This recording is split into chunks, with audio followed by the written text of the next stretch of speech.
It's thought to be one of the most special times in a parent's life, bonding with their new baby. But for Gabby, the birth of her second child was plagued with stress when her daughter Ophelia struggled to feed. The first time she latched, I could see that she was having trouble kind of staying latched, and with the way that her lips were, they were kind of curling under rather than flanging out, and it didn't matter what I did, she couldn't get them, the top lip to kind of uncurl. Gabby was concerned Ophelia had a tongue tie, a condition where the skin joining a baby's tongue to the bottom of their mouth is shorter than usual and restricts movement. It can affect breastfeeding and cause speech difficulty. Around 1 in 10 babies are estimated to be born with them.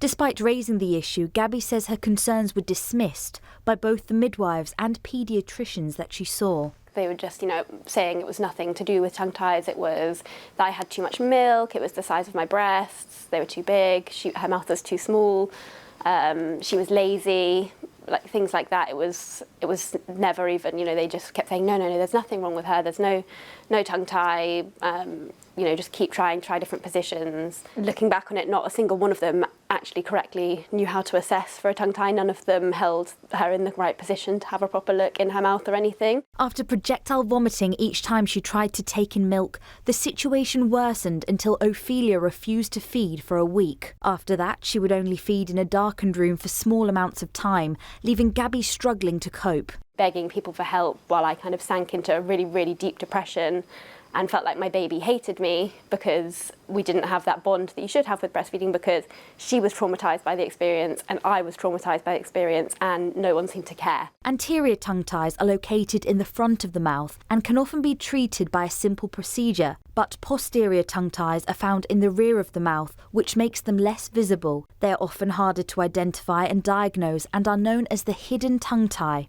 After researching the issue, Gabby took Ophelia to see Dr. Malcolm Levenkind for posterior tongue tie treatment. Since having this, she's recommended him to 6 other families in Jersey who've had the same problem. Why people from the islands are coming across, basically they're finding it difficult to access the service. The other thing is that the UK guidelines that the NHS works with, the NICE guidelines, they're now more than 16 years out of date. They're trying to treat things, or they're not treating things the way they could be treated, because they all work according to the regulation, which is kind of like tying people's hands behind their back. Jersey also follows these guidelines. The ear, nose and throat team insist all surgeries can be provided on island, but say the different types of tongue tie, such as the posterior tongue tie, are not recognised in the guidelines and therefore not recognised by many medical professionals here. They also say health visitors will be trained up so they know the signs to look out for. Jersey's infant feeding coordinator says it's important that more is done to help mothers and babies easily access the support that they need. Obviously, we know there are problems out there, and obviously we want to give the best support to our mums and babies. I mean, the ultimate is that we want to make sure that our mums and babies can breastfeed, that mums can breastfeed their babies for as long as possible, because we know that the health benefits of that are vast. For Gabby, family life has returned to normal. She hopes with the right support, other mums will be prevented from finding themselves struggling as she did in the future. Annie Knowlson, ITV News.